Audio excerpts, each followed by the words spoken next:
Lisa, because yeah. you have just taken it next level. You're going to get Aucklanders, you're going to get people from Queenstown coming.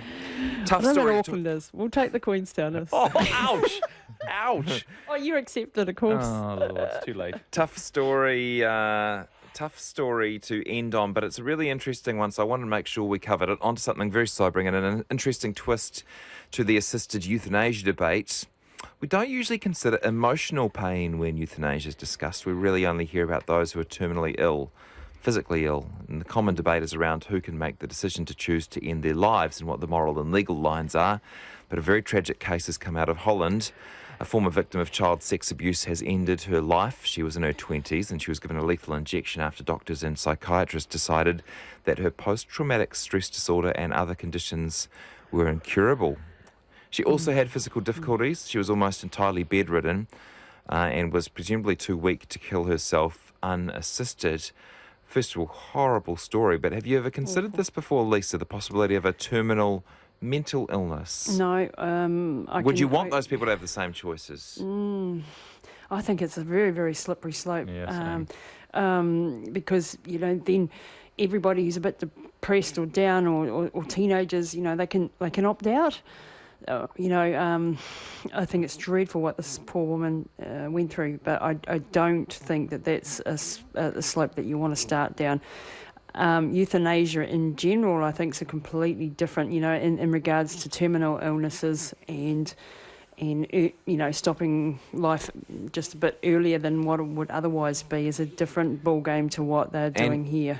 Andrew, informed consent's quite important when it comes to euthanasia. Yeah. Well, critical. And can you ever get informed consent of someone who, by definition, is not of sound mind? I mean, it's a fine line. I mean, I'm pro euthanasia for physical stuff, but this goes from euthanasia to suicide, doesn't it?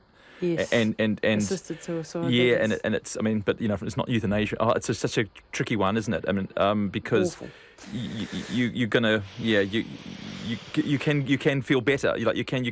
Depression can improve, whereas some illnesses by their definition are a downward track, and there is medically they will say there's going to be no improvement where there can be in mental health issues.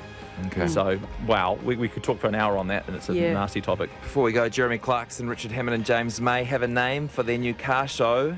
Broadcast on Amazon. It's going to be called Grand Tour. Will you be watching, guys? Oh, was the name Chauvinist Pig taken, was it? That's your answer. Lisa? Yeah, I don't watch them because they are chauvinist pigs, no. Okay. I won't be watching it, but I'm sure their fans will. Agreed on that then. Thanks, guys. Nice to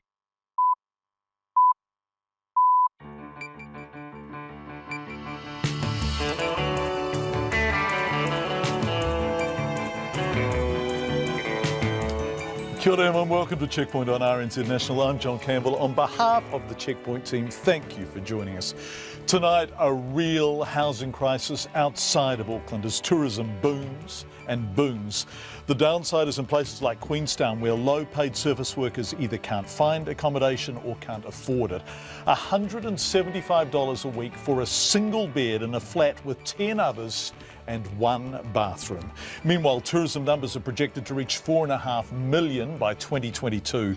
Also tonight, seriously damaged children in police cells for over 24 hours. We have the numbers and we'll discuss it with the Minister.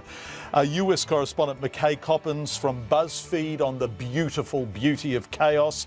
We're in Christchurch as hundreds meet to discuss how a recent EQC settlement will affect them. And the Hurricanes stand down 5 players for breaking a curfew they had helped impose. Whoops. But first, here's Katrina Batten with RNZ News. Kia ora, good evening. A lack of suitable accommodation in child, youth and family youth justice facilities has led to almost 700 children and young people being held behind bars in the last 5 years. Figures provided to Radio New Zealand News show the highest number was in 2012, when 210 young people were housed in cells, but numbers have dropped since then. Last month in Nelson, 2 young teenage boys spent a total of 4 nights in a police cell because there was nowhere else for them to go. Green MP Jan Logie, who raised the matter in Parliament, says it's unacceptable to hold young people in police cells. These are children by our law and by international convention, and police cells are no place for children. Ms Logie says every initiative should be in place to hold at-risk youth in alternative supervised accommodation. Fish and Game says the Canterbury Regional Council has not issued a single enforcement order or prosecuted anyone despite almost 400 complaints of stock and waterways in the past 5 years. The lobby group has analysed how the council monitors offending. Sally Murphy reports. Site visits were not even made to 114 of the 382 complaints. Nearly 130 complaints were substantiated following site visits, but only 6 infringement notices were served. No prosecutions or enforcement orders have been used in response to stock access breaches. Fish and Game is calling for the council to create a team to specifically monitor stock access complaints and for complaints to be responded to within 1 week. It says the council has rules in place to prevent water pollution, but it fails to effectively enforce them. In Christchurch, Sally Murphy. Strong winds at Dunedin Airport have caused flights to be cancelled and diverted as the police warned South Island motorists to take care on roads due to the weather. Met Service says winds up to 93 kilometres per hour have been recorded at Dunedin Airport, but the airport remains open. Met Service has issued strong wind warnings through to tomorrow morning for Canterbury, Marlborough, Wellington, Wairarapa and Hawke's Bay south of Hastings. Meanwhile, the police say high winds have already overturned vehicles on the Springfield to West Coast Road and the Geraldine to Fairlie Highway. And the police are warning motorists to avoid driving in the Queenstown, Alexandra and surrounding Central Otago rural areas due to severe flooding. The Labour Party leader Andrew Little is taking legal advice over a threat of defamation proceedings on comments he made about the owners of a hotel chain. The founder of Scenic Hotel Group, Earl Hageman, says Mr Little has just over a week to retract and apologise for linking the awarding of a contract and an earlier unsolicited donation to the National Party. Andrew Little says he's received the letter and is considering the issue. The matter is now with my legal advisors. In the end, I have a moral duty as leader of the opposition to call the government to account, and I will never, ever resile from doing that. Andrew Little says he'll respond to the letter by Friday next week. The jury has retired to consider its verdicts in the case of the man accused of murdering his ex-girlfriend and her 3-year-old daughter. Kamal Reddy denies murdering Pakisa Yusuf and her daughter Jawairia Kalim in 2006 and is on trial at the High Court in Auckland. The jury has heard Mr Reddy confessed to the killings and led officers to the burial site where the subject of an undercover police operation. Summing up the case this afternoon, Justice Asher told the jury there'd been cases in New Zealand's history where people had made false confessions.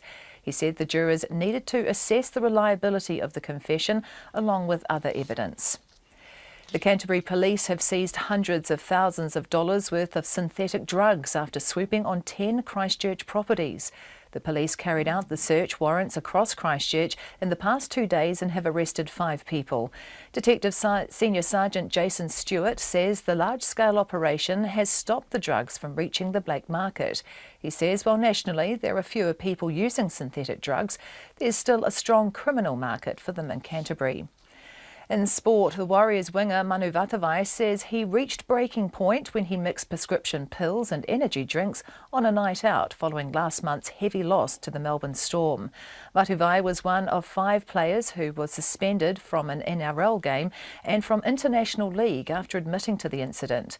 Vatuvei was granted medical leave last week, but he says there have been issues he's been trying to deal with for some time. When you bottle up a lot of things in your head, kind of comes out now. I think that was my breaking point, and my body's ready to play and stuff, but my mind's not there. The Warriors play Penrith in Christchurch this weekend. The Hurricanes coach Chris Boyd admits the penalty outweighs the crime, but he says they needed to stand by team protocols after 5 players were suspended for breaching a team curfew. Julian and Adi Savea, Corey Jane, Victor Vitor and Chris Eves have all been suspended from this weekend's game against the Queensland Reds after they missed a curfew while in South Africa last week.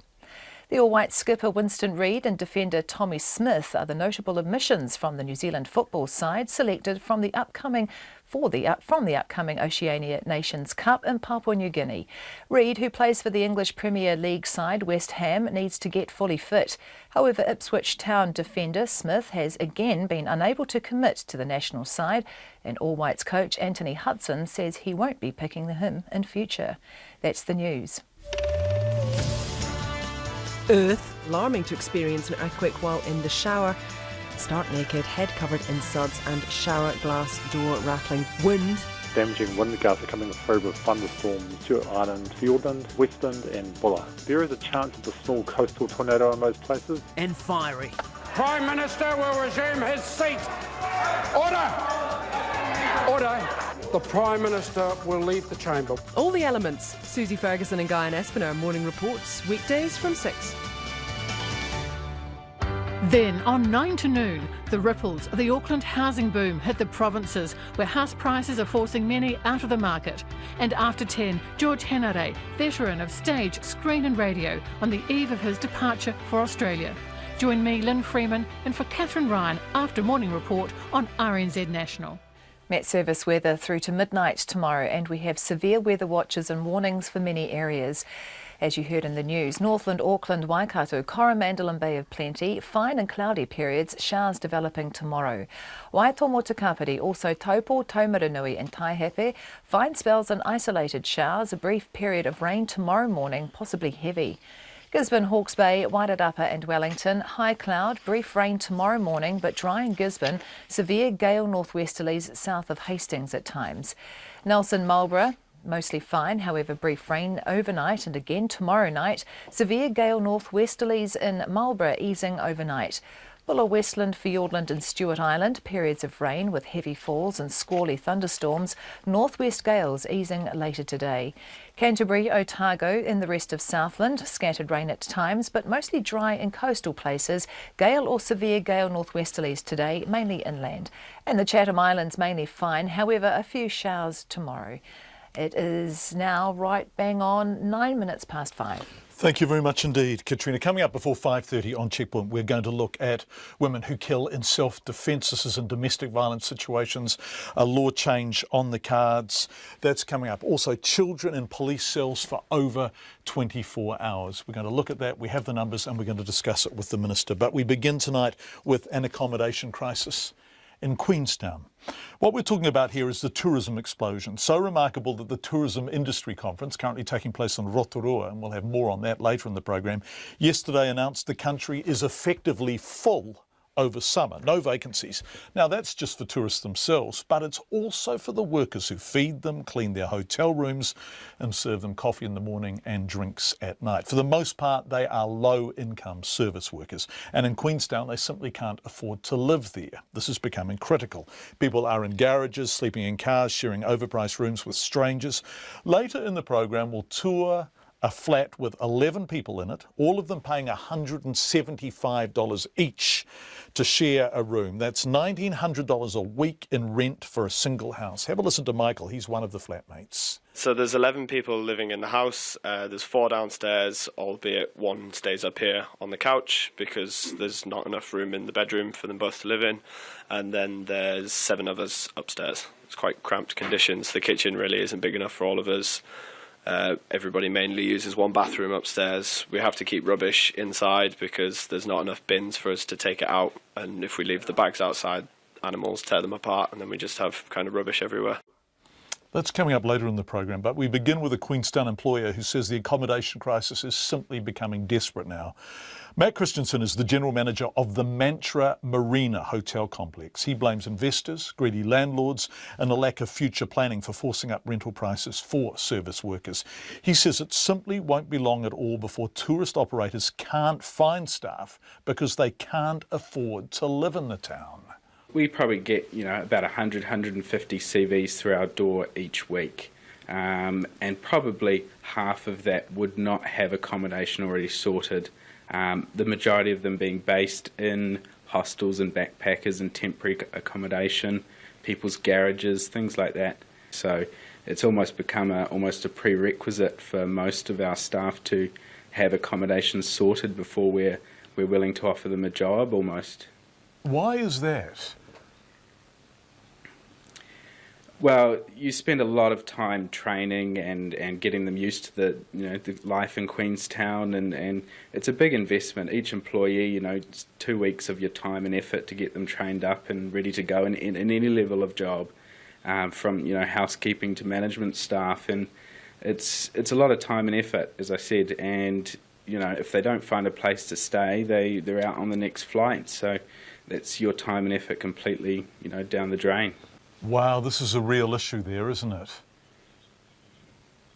Yeah, absolutely. And, the ones that do find accommodation, they're paying through the teeth for it. It's absolutely ridiculous, the amount of money some landlords are asking for dismal properties.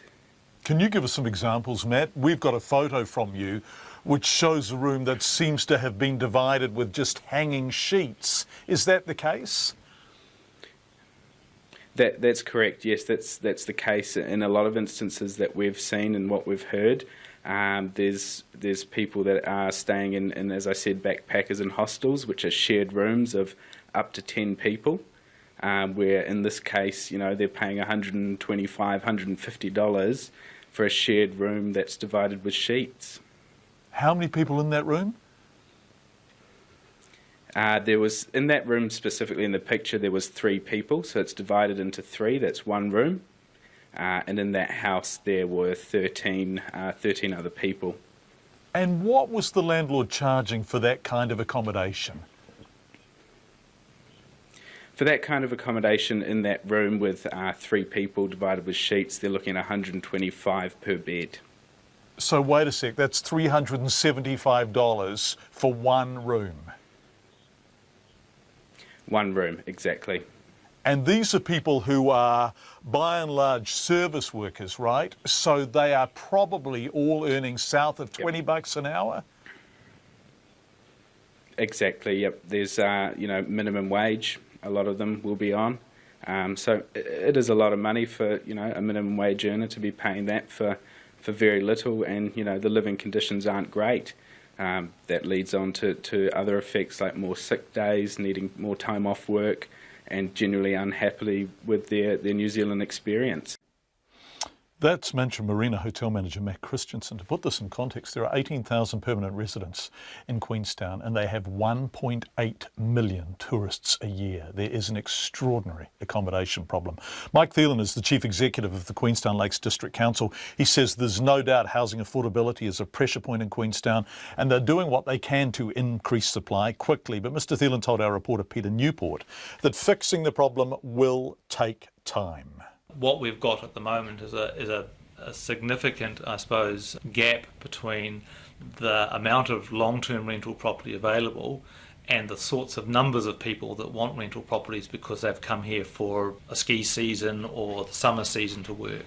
Do you think the fact that we have so many overseas owners or absentee owners pushes prices up because people in other economies can afford to buy houses and sometimes they're empty, sometimes they're full of 20 or 30 people? There's a problem both ways. Well, I certainly think that the amount of what you might call either overseas or remote owners does push the price up because often they're valuing those properties in an Auckland context or a Sydney context or something like that. And in some contexts, the property prices are incredibly cheap here. But what that does do, it puts pressure on the local purchaser. And that does contribute to it. A number of, I suppose, remote ownership properties are used by Airbnb or are on medium or long-term rentals, and to that extent they do assist the market. Equally, some of them stay vacant for long periods of the time. Fundamentally, I think it still comes back to just the sheer quantum of availability, particularly in that rental market, and we've certainly experienced a reduction in our rental base as more and more landlords turn to short-term, single-stay night type accommodation, the Airbnb type model. And what about the quality issue? I mean, we're hearing increasingly of small, bad quality houses being split into ever smaller rooms and the price being charged, $400 or $500 a week for a shared room in a house with one bathroom, maybe 7 bedrooms. Does there come a point where somebody has to intervene? Well, that's a difficult one. I mean, there are clearly minimum building codes for houses, and certainly where you've got boarding houses and those sorts of things, they are licensed, but where people are actively in flats where they're double bunking or living in the lounge, or it is very difficult for local authorities or anybody to know about these places or to actively exercise any control over them. And all over Queenstown I see garages being turned into rooms, people sleeping in cars, tents in gardens, temporary accommodation being built in gardens. I mean, where does the council sit on all of that, I guess, urgent development of capacity that is non-traditional? We're in a situation where in many instances we are also a bystander in the choices that many people make. So provided people meet the district plan and they meet the building code, we'll give them consent. Where people choose to act very informally, tents and those sorts of things, there's very little we can do to control that. Are you optimistic about the medium to long-term outcome? I mean, do you think Queenstown will have to contract before it can move forwards? Well, I certainly think that obviously part of Queenstown's particular circumstances are simply on the basis of a very booming tourist industry. Traditionally there have been some employers have provided accommodation. They may need to look at that in the future going forward. The SHAs are increasingly being focused on affordable housing solutions. Things such as the Queenstown Housing Trust endeavours to provide affordable entry point housing for people. I don't think there's going to be any silver bullet to this, but I think we have to look at a mix of initiatives to try and address these problems. That's Queenstown Lakes District Council Chief Executive Mike Thielen speaking to our reporter in Queenstown, Peter Newport. And we'll have more on this after 6 when Peter will take us through a house shared by 11 flatmates, all paying $175 a week. Nice money for the landlord. Let's see what they get for it. That's after 6. The time is 19 minutes past 5 on Checkpoint. In the last 5 years, almost 700 children and young people brought to the attention of Child, Youth and Family have been placed in a police cell for more than 24 hours because there's been no bed available for them in alternative care. This means no bed in any of the 146 available in youth justice residential care facilities in 4 centres around the country. Now, the worst period was in 2012 when 210 young people were housed in a cell for 24 hours or longer. Numbers have dropped since then, last year 51. But Green MP Jan Logie, who raised the matter in Parliament, says a cell is no place for a child. Our Nelson reporter Tracy Neal has the story. Last month in Nelson, 2 young teenage boys spent a total of 4 nights in a police cell because there was nowhere else for them to go. One of them, a 15-year-old, was there for 3 nights over Easter. Child, Youth and Family says if no bed can be found in residential care and a young person is considered unsafe, a cell is the alternative. The Ministry of Social Development says it can't say how many young people in Nelson have been affected. In a statement it said, "The Ministry is unable to provide the number of youths under the care of Child, Youth and Family in Nelson who have been held in police cells over the past 2 years. As the figures are low, releasing this information could make any individuals in question identifiable." But around the country, 686 young people have spent time in a cell in the last 5 years. The figures were revealed in response to a question raised in Parliament by Green Party MP and spokesperson for social development Jan Logie, and the numbers don't surprise her. This is a problem we've been hearing about for a very long time, that child advocates have been complaining about for a long time because of the harm it causes children being in police cells. So on that level, no, it doesn't surprise me. Nova Solomon, Child, Youth and Families General Manager of Residential Needs, says homes have a high turnover, with young people coming and going every day. She says sometimes a bed is not available, other times beds are empty. But Jan Logie says 3 incidents in Nelson alone in 1 month is concerning. We're going to have to watch very carefully to make sure that those 3 incidences aren't an indication of a trending up again. The number dropped to 51 last year. Social Development Minister Anne Tolley says a joint action plan between Child, Youth and Family and Police has led to changes, including improved information sharing between the 2 agencies, improved local transport arrangements and better out-of-hours response. But Ms Logie is not sure the figures tell the full story. At different times, police have put young people in motels in a supervised situation, which is much preferred to them being in a cell and at risk. She understands from conversations with police some see it as a preventive measure within their youth justice work. And they certainly recognise that police are one player alongside good mental health services alongside good child, youth and family response. And all of this is around how we as a society are supporting our young people. Ms Logie says it's just not acceptable holding young people in police cells because they're no place for children. We should have a baseline as a society that the needs and the long-term well-being of a young person comes first, and that we should have every initiative in place to hold young people who may be a risk to themselves or others in alternative supervised accommodation rather than a cell. Ms Logie says she plans to seek more information on the matter. For Checkpoint, Tracy Neal. Well, as you heard in Tracy's package, Anne Tolley is the Minister for Social Development. I asked her earlier whether police cells for periods of over 24 hours were any place for children. All of us would prefer that we didn't see any young people held in police cells, and I know that we have seen a tremendous reduction in the figures, and that's because of a lot of hard work by police, SIF, social workers, etc., trying to make arrangements, and some amazing people in our community who do take these young people. Yeah, they do. Very damaged young people in. And I've spoken to a few of them who get calls in about 3 o'clock in the morning, and they take these children. Often they're high on tea, quite violent. A whole lot of stuff going on in their lives. I get a weekly update, so we all keep a very close eye on it.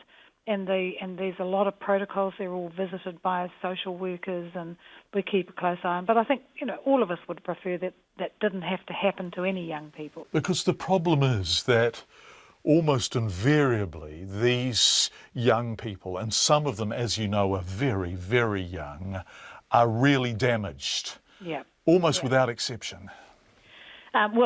Without exception, they are. So they've either come from very violent backgrounds, or there's drug and alcohol, and there's abandonment, neglect, criminal activity. You name it. These young people have got it going on in their lives.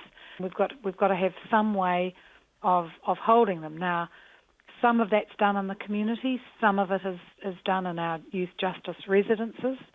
And there's a variety of ways that we hold those young people while those processes are happening. Okay, can I talk about the youth justice residences? Because I've heard, and obviously I can't disclose cases, so you're a little bit on the back foot, but I've heard actually that some of these kids would rather be in a police cell than in a youth justice residence.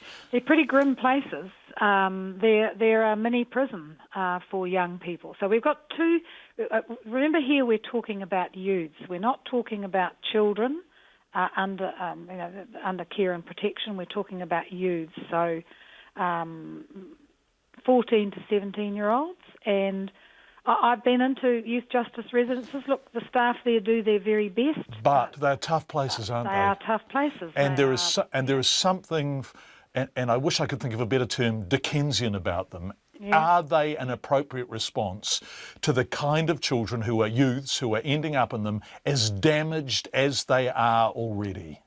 The difficulty that we have in the recent EAP, the Expert Advisory Panel that I had advising me on changes to child, youth and family, the difficulty with the residences today are that more often than not they are just remand centres. Yeah. Kids are revolving through there for 2 and 3 nights.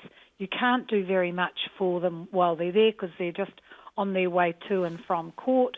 And as I say, they're very grim places, and they are coming into contact with other young people who are equally as damaged and have been up to no good as well. So what's the solution? So we have 51 kids in 14-15, that's 1 a week in police cells. We have, I think, implicit in what you're saying, a situation, in fact explicit, that youth justice residences aren't ideal at all. We have highly damaged youths. We need to somehow encircle them in a way that stops the damage, protects them, protects society from them. Boy, this is a big ask, isn't it? It is. You see evidence of self-harm, you see evidence of drug and alcohol abuse, neglect, and when you sit and talk to some of these kids, they've not been in school for years, and they're really suffering trauma. in their lives. So, whether it's from witnessing violence, being the victims of family violence, or drug and alcohol abuse, they are really damaged kids, and you've got to wrap the services around them and try and protect them from themselves sometimes, but protect society from them, as you say, but also protect them from the influences that have hurt them and damaged them. And what's the answer? Well, the panel, the work program that we have rolling out from the SIF overhaul will be addressing exactly that question. What is the most appropriate? I have no doubt there will be some who are so badly damaged, who are at great risk to themselves and to the community, that we have to separate out for some period of time and get that rehabilitation happening. But do we need as many residences? I'm not 100% sure that we do. But as I say, that's part of the big work program that's ahead of us. Anne Tolley, the Minister for Social Development. Obviously, we're keeping an eye on that work program because it really is important. After 6 o'clock, we're going to talk to someone who's experienced all of this from the other side.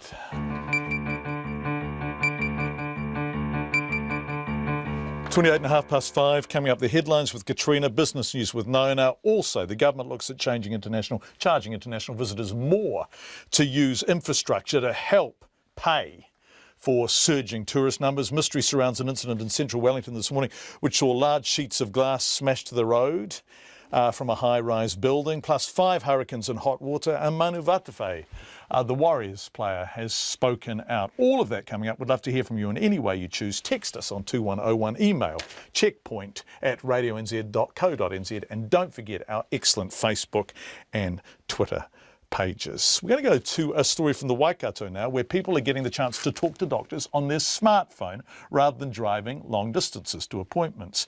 It's a first for New Zealand and being rolled out by the Waikato District Health Board from next month. Our health correspondent Karen Brown has more. The Waikato DHB is launching a virtual health service from next month, which will enable patients living in remote rural areas to talk to their medical specialist on their smartphone, tablet or home computer. A Whitianga carpenter, Ian Telfer, has trialled it and says he no longer has to take a day off work and drive 450 kilometres to Hamilton and back for an appointment with his skin specialist. I can come home, have a shower, sit down with a drink and have my appointment with my specialist. He says he can also use his phone to book an appointment when it suits him with a doctor he wants, and not having to drive all the way there is saving him money. It's got to be between $700 and $900 it would cost me to go over there for a day. And if you times that by 4 or 5 trips a year, it's a significant amount of money out of your family's income. The DHB's Chief Executive, Nigel Murray, says more than 60% of people in the district live in rural locations, and a survey of patients indicated travel was a major issue for them. He says in addition to convenience, the so-called virtual DHB, powered by an app known as Health Tap, also offers patients access to a vast amount of health information on numerous topics and the ability to check symptoms, conditions and treatment. It extends the reach of our tertiary and secondary services here at the DHB deeper into the community. And it actually significantly reduces travel time for patients. And we've got a district health board that's 60% of the population is in a rural setting. That's an immense service enhancement. Dr Murray says the DHB remains committed to telehealth, which enables doctors to speak to patients via hospital-to-hospital link-ups. But he says that relies on internet connections, which not all communities have, whereas this new service uses cell phone connections instead. Using this technology, it doesn't require the same bandwidth, and with the help of Spark, these more rural communities that don't enjoy that connectivity can do so over the mobile phone network. He won't say what the system is costing, citing commercial sensitivity, but says the health gains will more than compensate. The DHB's clinical director of virtual care, Ruth Large, says it'll also enable doctors to remind patients about what they need to do. For instance, if we've had a consultation, we can then say, well, look, we need you to get this blood test done, this x-ray performed, these other things that you may need to do. And they can be sitting within the application as reminders. The DHB Clinical Director of Primary and Integrated Care, Hamilton GP Damien Tomich, says they can give patients smartphones if needed. We want to target the right patient for this service, and if the right patient doesn't have the bandwidth, doesn't have the device, we're going to make sure that we get that to them. So you could provide it? We can provide those devices if it's necessary. Waikato residents can sign up for the new service at hospitals from June the 1st. For Checkpoint, Karen Brown.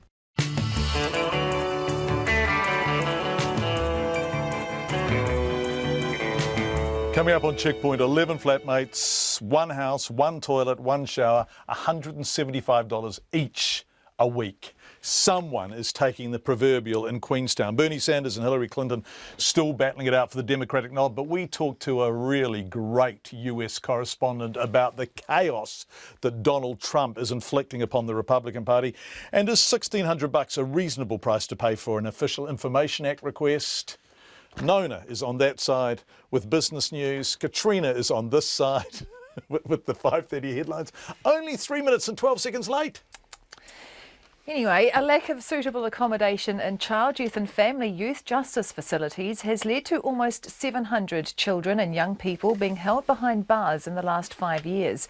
Green MP Jan Logie, who raised the matter in Parliament, says it's unacceptable to hold young people in police cells. Strong winds have hit parts of the South Island this afternoon, with several flights at Dunedin Airport cancelled and vehicles overturned on South Canterbury roads. Met Service says wind warnings have been issued for tonight and tomorrow morning in Canterbury, Marlborough, Wellington, Wairarapa and Hawke's Bay, south of Hastings. The Law Commission says battered women and other victims of family violence who killed their abusers should be able to argue they acted in self-defence. Under the current law, someone must be under immediate threat to use self-defence. The jury deciding the case of the man accused of murdering his ex-girlfriend and her 3-year-old daughter has retired for the night. Kamal Reddy has been on trial at the High Court in Auckland, where he's denied murdering Pakisa Yusuf and her 3-year-old daughter Jawaria Kalim in 2006. The Crown says Mr Reddy acted out of jealousy when he murdered the pair and buried their bodies under a motorway bridge on Auckland's North Shore. The Overseas Investment Office's good character test is to be scrutinised by a barrister. The office had to apologise to its minister recently for failing to conduct a robust inquiry when it approved the sale of Onatai Station in Taranaki to 2 Argentinian brothers. The Republican presidential candidate Donald Trump appears to be trying to backtrack on his controversial proposal for a temporary ban on Muslims entering America. He now says it was just a suggestion. I'll have more news, sport and weather at 6. Yes, we'll have more on Donald Trump in about 10 minutes. Thanks, Katrina. Turning to business news now with Nona Peltier, and we had results today from Z Energy and Zero. That's right, both very large companies, and it was good to see there was a real contrast between them. Z Energy had a strong result, a really strong result, because, of course, oil prices and the Marsden refinery, they have a big stake in NZ Refining, or Refining New Zealand, rather. Wait a sec, sorry, I know, this is business news and I'm not allowed to intervene, but I am. What do you mean they had a strong result because of oil prices? Aren't they passing lower prices on to the motorists? No? Well, I don't know. I can tell you about? that they're expecting flat result this year, though. Most of it was really in the from New Zealand Refining. So the refining at Marsden Point, they have a stake in it, and that's made a very good profit this year. Right. And that, as a stakeholder there, that's flowed through into their profits. Okay. However, this year they're not expecting any real growth. But I'll tell you what, the year before they made $7 million. Yep. This year they made $64 million. So, and they expect about the same again. Wow. And of course, we're going to hear a lot more about Z Energy this month, because they got the Caltex, and we're going to hear a lot more. So we won't spend too much time talking about them. Let's talk about Zero. Let's talk about Zero. I'm just looking at the notes you give me every night, and this is an extraordinary figure. I had no idea. Is their net loss? Well, yes, they make losses. They've never made a profit. But they've been growing, and they're normalized. They got annualized revenue, okay? So this is revenue they can count on. These are people that subscribe. Their subscriber numbers are up. Their subscriber numbers are up to 717,000 around the world. It's a lot of people. It is a lot of people. And their revenue is up 62%. to just over a $250 million. So what's the net loss? Well, they made a loss of $82.5 million. But that's an improvement on the previous year, is it? No, it's more of a loss. Okay. But it's more of a loss. But here's the good thing.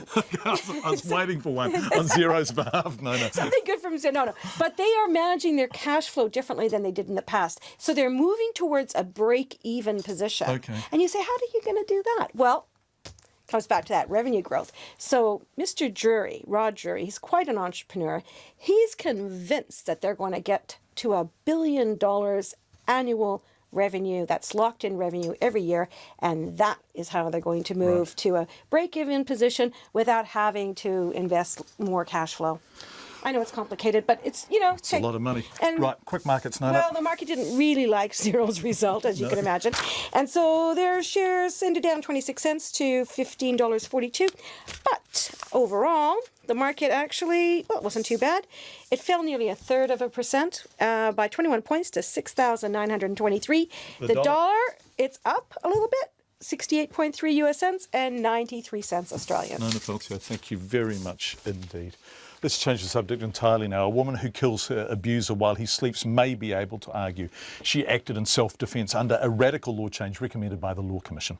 Under the current law, a person must be facing an immediate threat, here and now, to use self-defence. But in a report today, the Commission proposes widening the defence in family violence cases. Ruth Hill has had a look at this.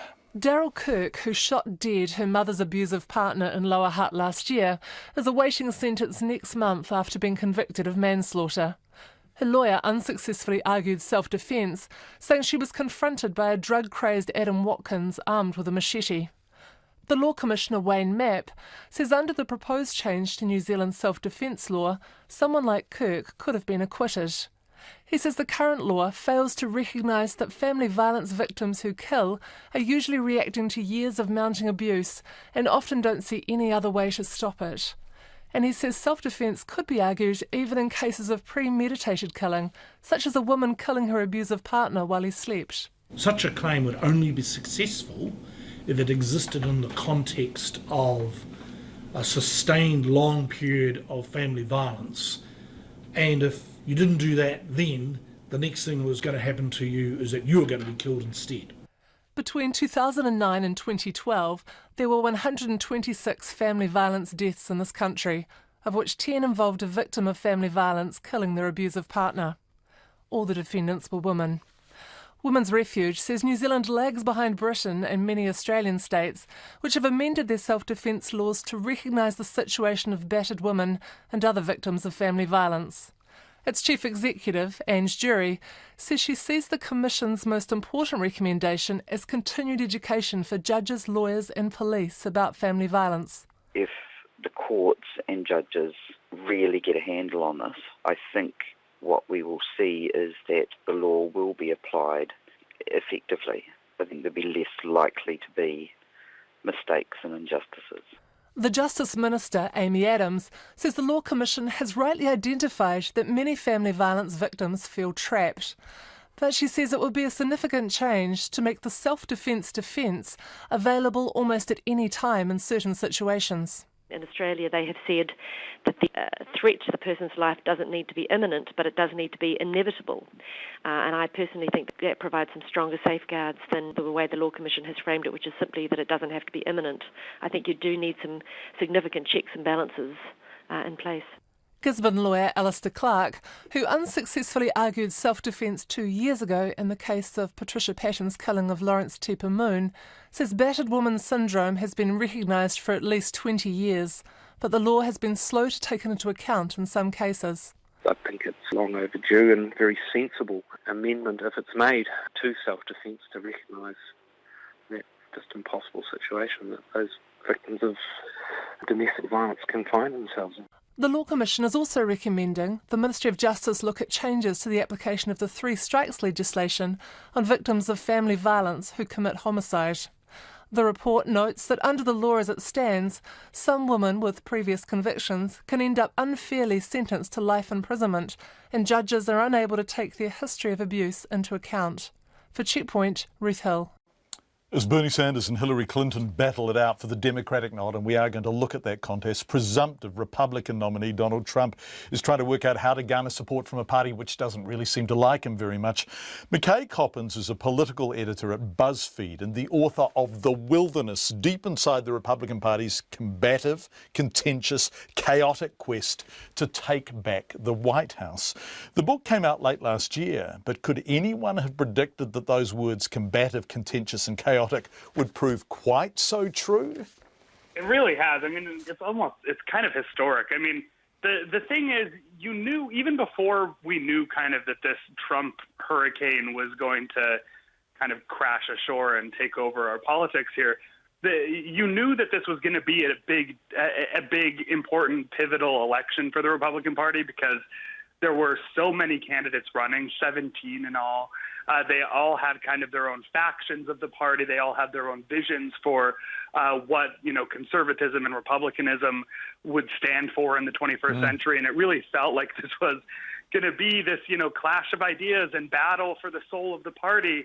And kind of instead what's happened is that all those people, kind of all those combatants in the war of ideas, were sort of drowned out by Donald Trump just kind of storming on stage. And one of the byproducts that people haven't talked as much about from this election is that this was supposed to be the most dynamic, kind of most diverse cast of candidates that the Republicans had ever fielded in a presidential race. This was supposed to be, these huge superstars in the party, and they've all sort of had their careers kind of ruined or at least tarnished by Trump kind of humiliating all of them. So there's a big question about where the party goes from here after this election. But at the moment, we're kind of all just dealing with this new reality with Donald Trump as the nominee. McKay, can I come back to that phrase you used, these big superstars in the party? It's the in the party part that's really salient, isn't it? Because Trump's not in the party. His support is from outside in the party, isn't it? He's the anti-in the party candidate, isn't he?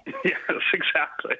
No, that is very true. I mean, the way that Donald Trump ran his entire campaign was as the outsider insurgent who was taking on the corruption in Washington, D.C., at the highest levels of corporate America, and in the Republican Party itself. I mean, his entire speech, his kind of stump speech that he would give every time he had one of these massive rallies throughout the primary race, he would spend more time bashing his fellow Republicans and the Republican Party than he spent going after, Hillary Clinton or any Democrats. And the fact that message literally propelled him to win the nomination without any institutional support whatsoever really does signal, I think, in a way, the death of the Republican Party as we know it, right? I mean, that's not to say that there won't be Republican candidates for years into the future, that the Republican Party as kind of a political brand or a banner under which people rally won't continue to take place. But the Republican Party as an institution that with power brokers and that has levers that they operate, that has just been completely blown up by this election. That Donald Trump has shown that you don't need any of it to be able to win the Republican presidential primary. So, the fallout from that is going to be immense, and nobody really knows what that will mean for the rest of this election and going forward. So that's work for him to win the nomination, right? But there seems to be, and boy, this speaks of a savvy operator, a repositioning going on now, because you can't become president by being anti-establishment, because the presidency is the ultimate establishment job. So is he repositioning himself already to try and pitch back to those people you've just described him as excluding? Yeah, it's interesting to watch that happen. So I think as a kind of as a performer and his Trump's political persona, he will continue to run as an anti-establishment candidate. But the reality of running a presidential race is that you do need, for example, large amounts of money to be donated by the fundraising establishment in this country.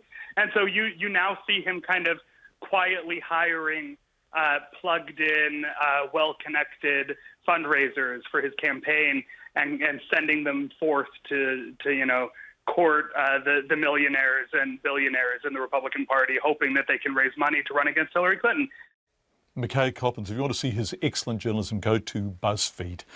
It's coming up to 13 minutes to 6. It's still not known what caused large sheets of glass to fall off a high-rise building in central Wellington this morning, smashing onto the road and footpath. It's the second time glass has come off the apartment building, and it comes as regulators look to fast-track new safety standards for glass balustrades. Maya Burry reports.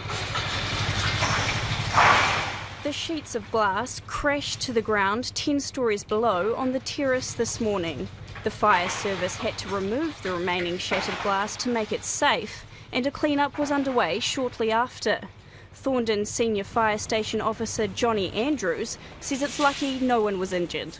We're not too sure what's actually caused the glass pane to break. The council are here, they will be investigating that. The conditions this morning, very calm, not a lot of wind, so yeah, we'll just leave it to the experts now really and see what they come up with. Glass came off the same building in 2012. The Wellington City Council's Building Compliance Manager, Chris Scott, says the building owners will be checking that all other glass panels are secure, but he says the council won't be checking other buildings with similar fittings. Councils and regulators can only act on the legislation that's in place at the time, or if MB does find something that is concerning enough for them to put out an advisory or a warning or a ban, we can't make people do more than what's required there. Mr Scott says glass fittings must comply with current regulations. The Ministry of Business, Innovation and Employment is currently fast-tracking changes on standards for new glass balustrades. A spokesman for the ministry says this appears to be an isolated incident, and the glass acted as it was designed to do, by shattering rather than falling in a single sheet. But the former president of the Architects Institute and architect, Pip Cheshire, says it's still concerning. As a building specifier, one is deeply concerned with ensuring that this doesn't happen. When glass does come out, it's heavy, it's often broken, and so it's got jagged edges. It's a really ruthless material when it's on the loose, and you just need to look at what happened in Christchurch during the earthquake to see some of the injuries that occurred as a result of broken glass, to understand that this is a pretty serious issue that needs to be taken carefully. Mr Cheshire says someone needs to answer for the glass failure. For Checkpoint, Maya Burry.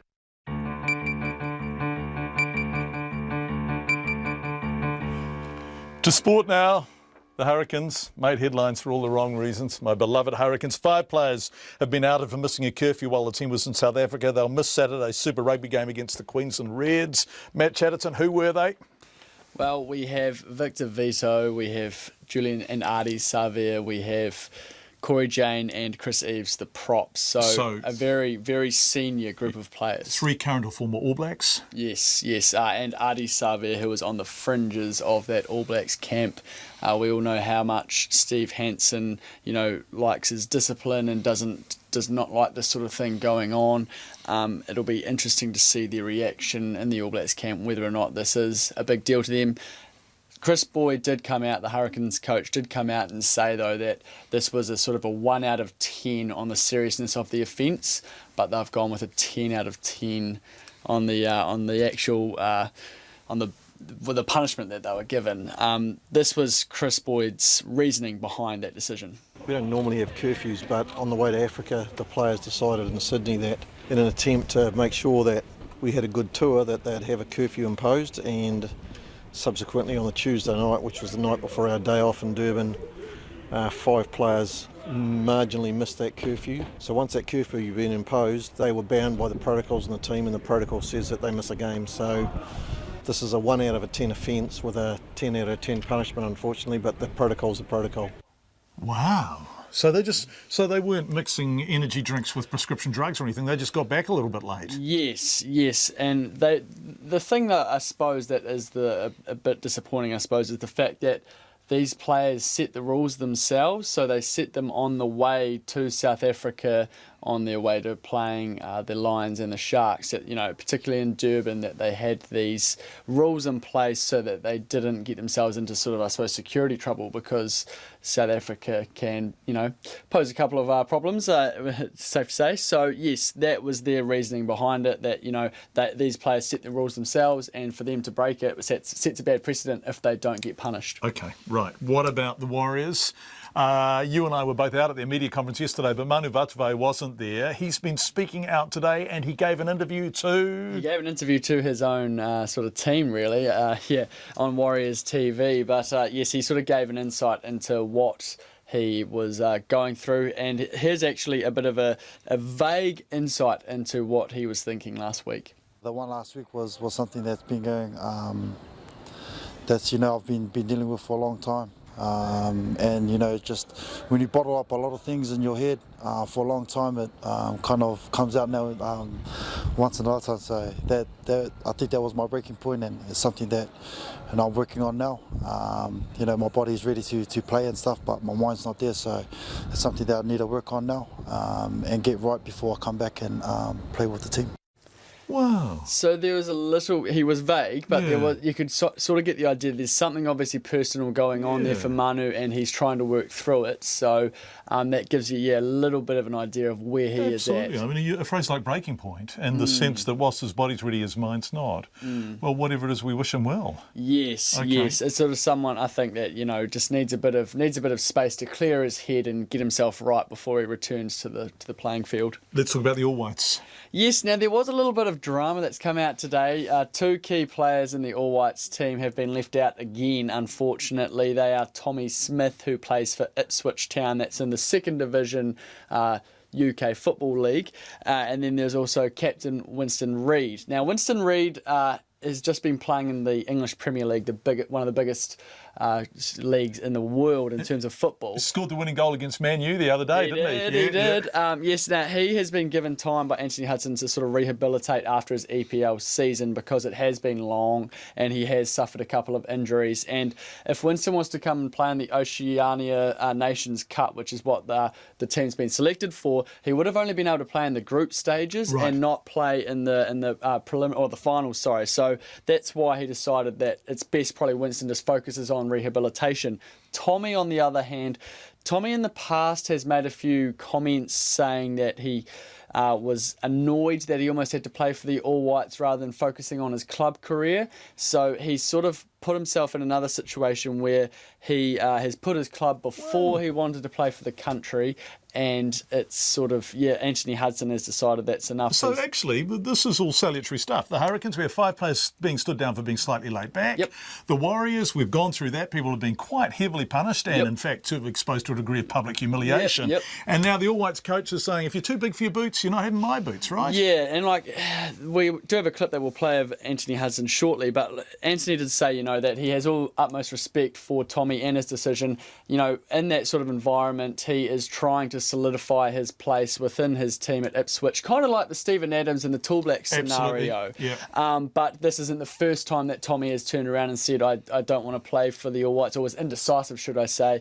So, yes, Anthony has put his foot down, and here are his reasons why he is no longer considering him for future selection. It has to be an honour to play for New Zealand, and I want players that absolutely want to die to play for their country and die to go to a World Cup. This is why I made this decision, because we've had the period of looking at players, and we've had lots of drama, we've had lots of eligibility, we've had all lots of things been thrown around, but that's all done now, and now it's time to get serious about representing New Zealand and going to a World Cup. And so it's nothing personal, but out of respect for the rest of the team and the rest of the players, I want to build a team that is together and has standards, and that's why we're doing this. Anthony Hudson, All Whites coach, ending our sports chat with Matt Chatterton. The Federated Mountain Clubs has been forced to get its begging bowl out to help pay for it to seek more information on DOC's decision to dramatically increase daily helicopter landings on a Southern Alps glacier. The body that speaks for backcountry and outdoor recreation, which has provided the Department of Conservation with years of volunteer work, has been asked to pay $1,600 for an Official Information Act request. And as our environment reporter Kate Gudsall reports, it's been forced to start a Give a Little campaign. The increase from 14 to 80 daily flights on the Mount Tutuko Glacier means 160 overflights, which climbers and trampers have said will spoil the integrity of the area and are potentially hazardous. The Federated Mountain Clubs has been in communication with DOC on the matter for months. The club's president, Robin McNeil, says it does not abuse the Official Information Act, and this is the first time it's been charged for a request. You sort of think, well, do they really want us to have this information or not? Sort of wonder whether the aircraft operators might also be sort of saying they don't really want us to have this information as well. Yeah, we're not very happy. We're taken by surprise and thinking, well, he's effectively an organisation, a government department, that we do a lot to help. The club wants information such as correspondence and notes from DOC meetings about the helicopter landing plan, background papers to the meeting DOC held with the aviation industry into the plan, and also copies of concession documents that authorise helicopter operators to land on the glacier, among other things. DOC said it was 19 hours work at $76 an hour plus GST, amounting to $1,600. Mr McNeil says DOC is clearly not enthusiastic about giving the club the information. It only can leave us room to speculate why they don't want us to have the information, and it's either because they don't have it properly, which is quite possible. I don't think the concessions area in DOC have really been resourced to keep on top of the job. I would think that the whole question about why they've gone from 10 to 80 landings a day is probably going to be pretty hard to justify, and so I'd say there might well be some embarrassing answers to be found in the information when we do get it. Mr McNeil says DOC itself estimates the volunteer work that the club's done in collaboration with other groups, maintaining tracks and huts over the last 2 years, is estimated to be worth about $4 to $5 million. The Green Party's conservation spokesperson, Kevin Haig, says DOC is accountable to the public for decisions it makes over conservation land, and the charge should be reconsidered. In the case of Federated Mountain Clubs, who have made such an enormous voluntary contribution to so much of that national park infrastructure and the public conservation estate, I think it's actually offensive and outrageous for DOC to be levying such a charge. Forest and Birds Advocacy Manager Kevin Hackwell says in the past DOC has tried to charge it for information in the public interest, and it's pushed back. He says usually when a department slaps on a charge, it's trying to prevent information getting out. Any department that has an official information request has a role, and fair enough, to actually say, look, is your request specific enough? Can you tighten it? Which is fine. But something like $1,600 for doing something which is such an important issue in the public interest to a group that does an enormous amount of voluntary work for the department, I think clearly it's a situation where they just rather the information wasn't out there in the public, and I think that's a bad look. The club has paid the fee and is now having to ask the public to help cover the cost via a Give a Little campaign. DOC says the charge reflects the amount of work involved in gathering the information, which requires detailed searches of 8 files, and it's now in the process of doing it. For Checkpoint, Kate Gudsall. Thanks, Kate. Lots of feedback coming in on Queenstown with regard to hotels in Queenstown complaining about expensive accommodation for their workers, while in the same breath saying workers are paid the minimum wage. Put rates up and pay workers more or stop complaining, says Doug.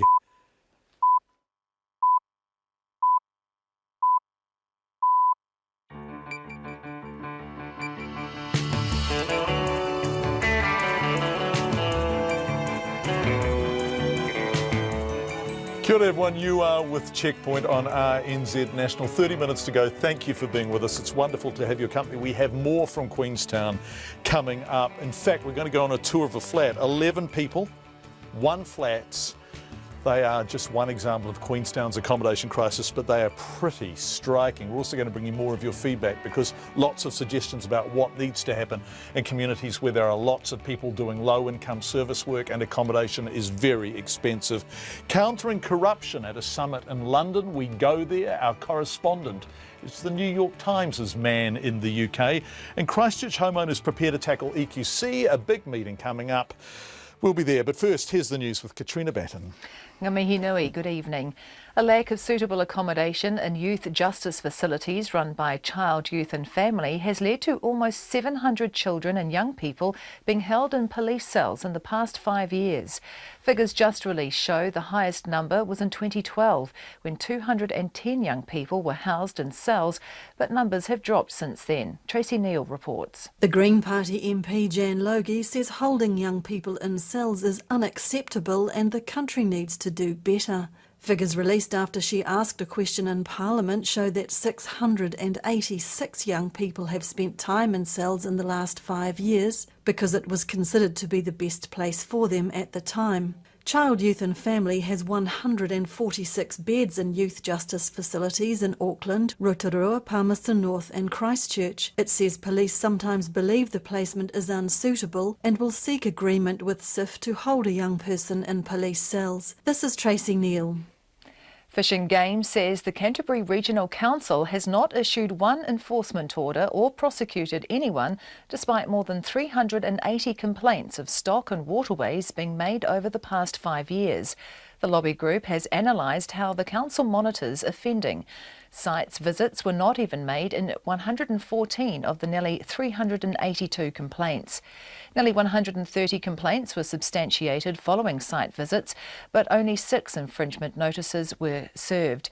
No prosecutions or enforcement orders have been used in response to stock access breaches. Fish and Game says the council has rules in place to prevent water pollution, but fails to effectively enforce them. The Law Commission says battered women and other victims of family violence who kill their abusers should find it easier to claim self-defence. Under the current law, someone must be under immediate threat to use self-defence. The lead commissioner, Wayne Mapp, says allowing family violence victims to claim self-defence even when not in imminent danger would bring New Zealand law into line with similar reforms in Australia and Britain. We think this particular recommendation, coupled with the educative part, will go a long way to rectifying the situation and, in essence, providing a more just outcome for victims of family violence who are driven to homicide of their abuser. Dr Mapp says the law should recognise that for many victims of family violence, there's been a long history of escalating abuse, not a single encounter. A barrister will review the Overseas Investment Office's good character test conducted on foreign buyers of New Zealand property. The office had to apologise to its minister recently for failing to conduct a robust inquiry when it approved the sale of Onotai Station in Taranaki to 2 Argentinian brothers. Here's our political reporter, May Heron. Rafael and Federico Grozowski had been found criminally responsible for chemical dumping from their tannery near Buenos Aires, but that information was not passed on to the Land Information Minister, Louise Upston. The brothers are also linked with the Panamanian law firm Mossack Fonseca, which is at the centre of the Panama Papers revelations. Terence Stapleton QC has now been asked to test whether the Overseas Investment Office's process for assessing good character is sufficiently robust. Mr Stapleton will report to Land Information by June the 15th. From Parliament, May Heron. The Trans-Pacific Partnership Bill has passed its first reading at Parliament by 3 votes. The Trade Minister, Todd McClay, told Parliament the trade deal will maximise opportunities for exporters and help create a stronger economy. Mr McClay says the TPP will not prevent the government from making good decisions. However, the Labour MP, David Clark, says the government has taken a willfully arrogant approach to the TPP, which has destroyed the traditional bipartisan political approach to free trade in the country. He says the government has failed to protect New Zealand's sovereignty. The bill passed 62 votes to 59. Donald Trump appears to be backtracking on one of the most controversial pledges of his campaign for the US presidency to ban Muslims from travelling to the United States when he becomes president. In an interview, he now says it was just a suggestion. Mr Trump has changed his views after concerns expressed by the new London Mayor Sadiq Khan. The BBC's David Willis reports. A Muslim himself, Mr Khan had pointed out that if Donald Trump was elected president, he, as the Mayor of London, would be unable to enter the United States. Mr Trump responded by saying that he'd be willing to make an exception for Mr Khan, only for that offer to be flatly rejected, Mr Khan calling Donald Trump's views on Islam ignorant. Mr Trump's proposal came in the wake of the Paris attacks last November, and despite widespread criticism, he's continued to insist that it's necessary in order to safeguard US security. David Willis in Los Angeles. To sport, the Hurricanes coach Chris Boyd admits the penalty outweighs the crime but says they needed to stand by team protocols after 5 players were suspended for breaching a team curfew. Julian and Ardi Xavier Corey Jane, Victor Vitor and Chris Eves have all been suspended from this weekend's game against the Queensland Reds after they missed a curfew while in South Africa last week. Boyd says alcohol wasn't involved, but the team had instigated the curfew and the players have to accept the consequences. So once that curfew had been imposed, they were bound by the protocols in the team, and the protocol says that they miss a game. So this is a 1 out of 10 offence with a 10 out of 10 punishment, unfortunately, but the protocol's the protocol. Hurricanes coach Chris Boyd. The All Whites career of defender Tommy Smith appears to be over. The New Zealand coach Anthony Hudson has left the Ipswich defender out of his 23-strong squad for the Oceania Nations Cup in Papua New Guinea later this month. The All Whites captain Winston Reid is also missing, with Hudson deciding not to call him up so he can recover from an English Premier League season disrupted by injury. However, Hudson says Smith only wanted to play for the All Whites on his terms. Now it's time to get serious about representing New Zealand and going to a World Cup. And so it's nothing personal, but out of respect for the rest of the team and the rest of the players, I want to build a team that is together and has standards, and that's why we're doing this. All Whites coach Anthony Hudson. And that's the news. Tonight on Nights, a Māori view of the heavens with Rangi Matamua, curating an exhibition of stars according to tangata whenua for the Waikato Museum. Apparently a lot of them fell out of Tānea's bucket. This week's cultural ambassador Fergus Barrowman brings the jazz after 8, and we have a window on the world of China's population police, the ones who used to enforce that country's one-child policy, on Nights from after the news at 7 on RNZ National. Met Service weather through to midnight tomorrow. We have severe weather warnings and watches in place for many areas. Northland, Auckland, Waikato, Coromandel, Bay of Plenty, fine and cloudy periods, showers developing tomorrow. Waitomo to Kapiti, also Taupo, Taumarunui and Taihepe, fine spells and isolated showers, a brief period of rain tomorrow morning, possibly heavy. Gisborne, Hawke's Bay, Wairarapa and Wellington, high cloud, brief rain tomorrow morning but dry in Gisborne, severe gale northwesterlies south of Hastings at times.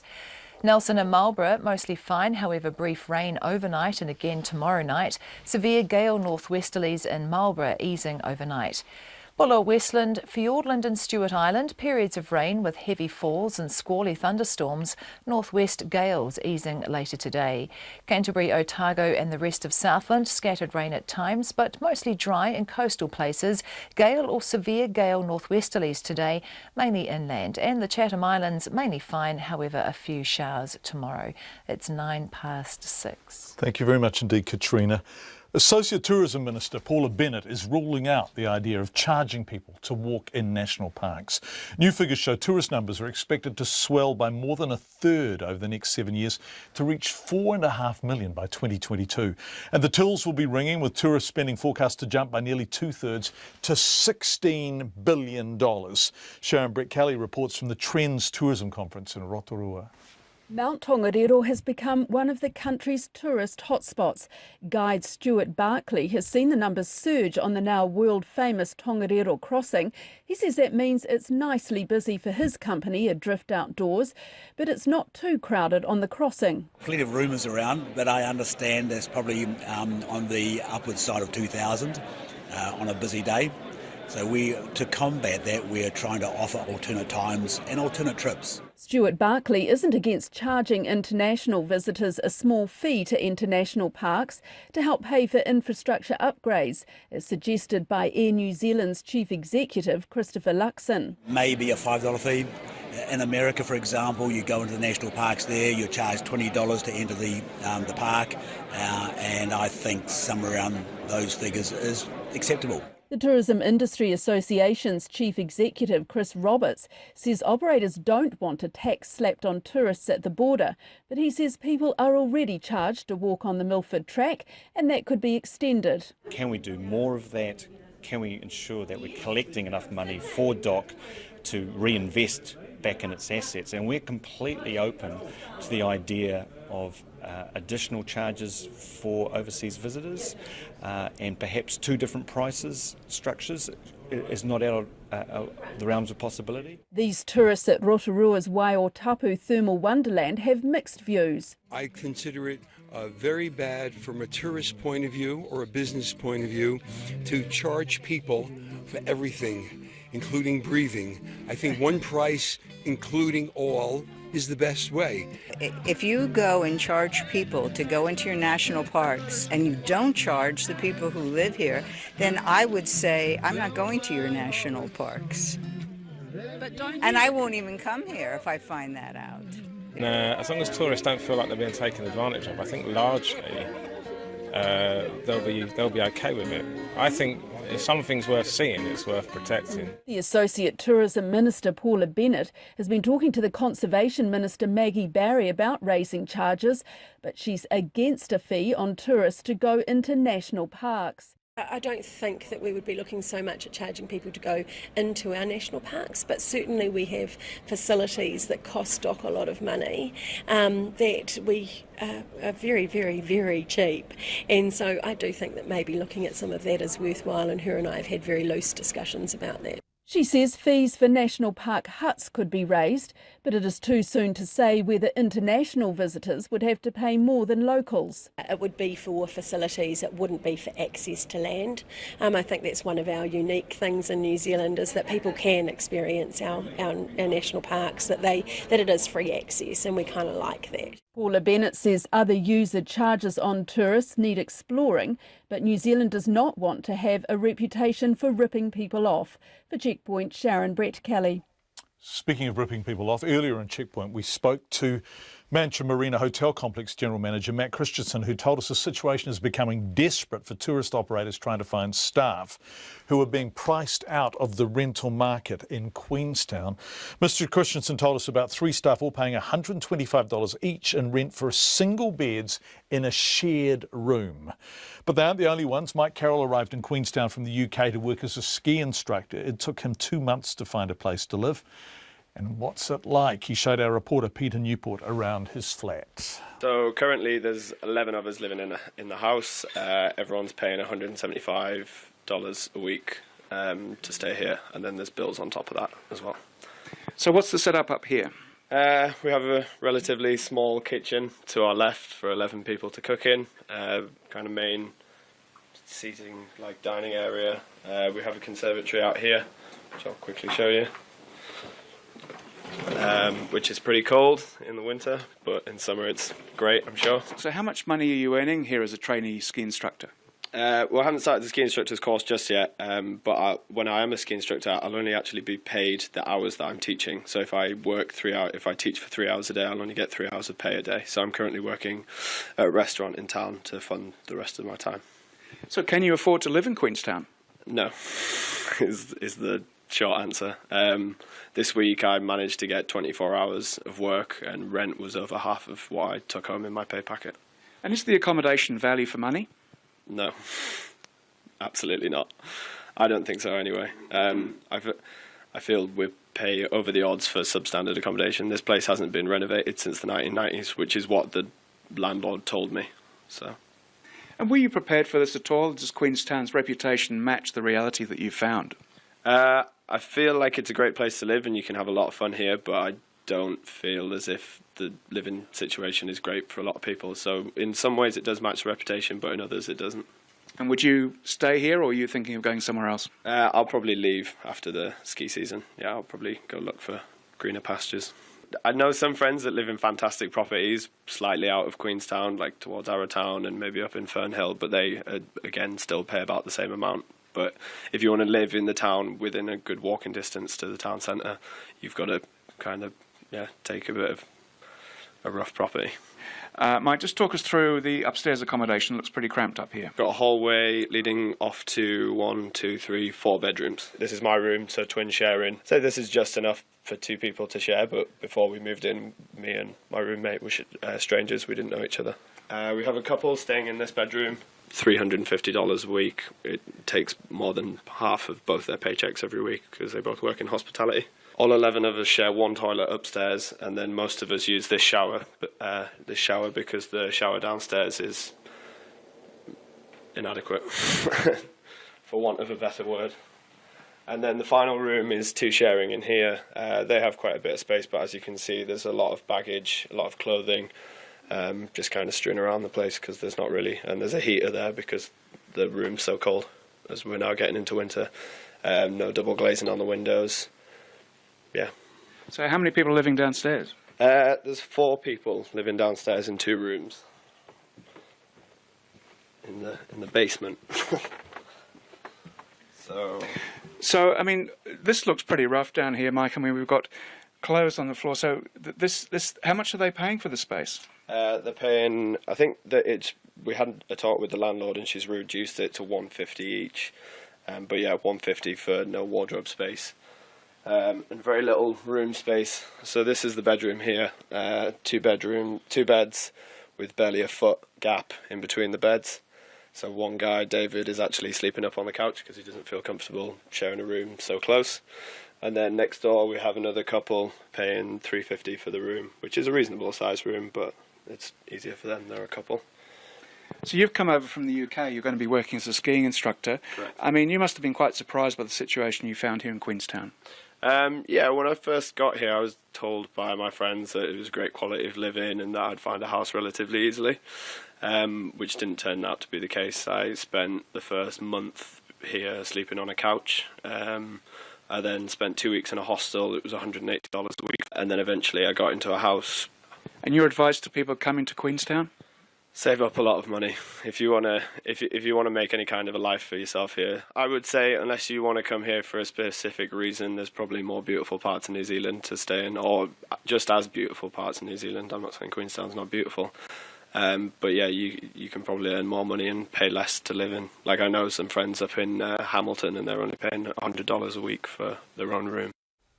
Like Carol talking to Peter Newport, by my calculations, that landlord's getting $1,900 a week for that place. Well, we had this up the top of the program tonight. 700 children and young people brought to the attention of Child, Youth and Family have been placed in a police cell for more than 24 hours since 2010 because there's no bed for them in an alternative care. SIF says if no bed can be found in residential care and a young person is considered unsafe, a police cell is the alternative.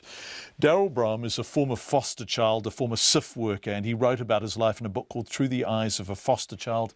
He's been our guest with us before on Checkpoint. He had an amazing response last time. Daryl, welcome back. It's lovely to have you here again. Thank you. What do you think about children in police cells? In the foster care world, it's actually quite normal for a child to be in a police cell. Were you ever in a police cell as a foster child? Many times, over 20 times at least. Why did you end up in one? A lot of the time for me, John, it was running away from the home I was staying in. I was running away from the abuse. I was running away from them not listening to me. I was running away from myself as well. And a lot of the time I'll get caught up with the police, then they put me into a cell. That's how I ended up in a cell. But I ran away from the very people who were trying to keep me safe. So, this is a terrible thing for me to say, but I suspect there might have been occasions when a police cell was preferable to your normal reality, was it? Yes, yeah, it was. You know, with a police cell, John, it was a time where I could download. It was a time where I had all the space to myself. It was a time where I wasn't being watched. Wow, that's sad, isn't it? You know, and then there was no rules on me. I knew that just that room and that's it. Okay, so there are children, and you weren't one of these children, but there are children we need to be protected from. Yes. Who need protection from whatever their circumstances are at home. So how do we keep those children safe without putting them in these residents that the Minister herself was admitting are Dickensian earlier on the program, or in a police cell? Where do they go? What sort of facilities do we need for these kids? I think what we need is we first need to understand the child. I mean, we're looking at the end result of, okay, where can we put them now? But isn't it about prevention? How do we get to a stage where we prevent a child to get to that point? And they're doing nothing until something happens, so they're standing there with their fire hose. If I had to answer that question, there are child, youth and family facilities that house what we call the worst of the worst. But compared to a police cell, I'd still rather be in a police cell rather than be in that place. So these are youth justice residences, These right? are youth justice residents. And the Minister was talking about those in Yes. way less than glowing terms earlier in the program. And I've lived in one. And what are they like? I've lived in it from a CMP point of view. They had nowhere else for me to go. Care and protection. Yeah. So I had done nothing wrong and they placed me in there and I had 24-hour watch. I had people tell me when to eat, people tell me when to drink. I had people tell me how to think. I had people tell me because of your behaviour, and I'm thinking, well, actually, I haven't done anything wrong. Put me back in the police cell, please. I'd rather be there. Sometimes it's actually better to sleep in a tree as well, John. I've done that. It's safer. It's safer because you're able to be you, And this is where we go back to the understanding. If people do not understand the child, how on earth can they move forward to better a system? Okay, so this is about more resourcing and about more care before the child goes over the cliff, right? I think it's a lot more to that too. I think it's really understanding the impacts to a child. Our country does not educate that in tertiary level. We need to do much, much more. We need to look at SIFs. I walked into SIFs as a worker. I went through their training. I learned nothing about state care, nothing about foster care, nothing about how the children are going to behave. But that's because there's not enough resources in that department, isn't there? Well, there is, but they choose not to use it. Okay. The knowledge is not used. The minister, on the face of it, is acknowledging the problem. Yes. Do you think she is trying to address it? I think she is, and I have a lot of respect for the minister, but I also feel there's a force behind the minister that she doesn't realise. And that force is, yes, but behind the scenes we're going to do our own thing. And to give you an example of that, when I wrote my book, they apologised to me in this great big letter, and it said, yep. But then when I opened up the invitation for SIFs to come to my book launch, SIFs put a memo out for them not to come. How does that make sense? Well, what are we learning? I never put SIFs down. I say, this is how it is. How can we better the system? Daryl Brown, whose book he was talking about is called Through the Eyes of a Foster Child. It's always fantastic to have you on Checkpoint. Thank you so much, Daryl. In London overnight tonight, an anti-corruption summit is taking place. Judith Collins is there for New Zealand. Corruption is the cancer at the heart of so many problems in the world today, David Cameron has declared in advance of it. And the Panama Papers have given us an insight into how it's not only governments in Afghanistan and Nigeria who put self-interest cynically before a greater good. So the summit is timely. And whilst it's fair to say no one's expecting miracles, it's a start. Stephen Castle is the New York Times UK correspondent. He kindly joined us by Skype to discuss whether this talk will have some meaning. Well, we're going to see. Of course, this has been a slightly difficult meeting in its conception for David Cameron. Like all these summits, they're designed to make the government look good and David Cameron look good and very active. And of course, he's had a couple of embarrassments. He woke up this morning to newspaper headlines saying he'd insulted two of the participants by calling Afghanistan and Nigeria extremely corrupt countries. He was overheard in a conversation with the Queen, a private conversation with the Queen, which was recorded and filmed. And that was a slightly inauspicious start to this meeting. But there will be a series of announcements tomorrow. The Downing Street is starting to leak out some of those details, and I think once we get some of those policy pledges, the government here will be hoping that this actually does send a message that there is some coordinated international action on anti-corruption measures. I'm fascinated to see who's not there. For example, Panama is not there, which in the current context seems almost preposterous. It is, and if you look at the list, I mean, it's not true to say that nobody is here. I mean, we're expecting about a dozen heads of government, a dozen prime ministers and presidents, and about 40 other senior figures. There will be, one or two big cheeses here. There's going to be John Kerry, Secretary of State from the United States. There'll be the French finance minister will be here. And of course, New Zealand will be represented by its police minister, Judith Collins.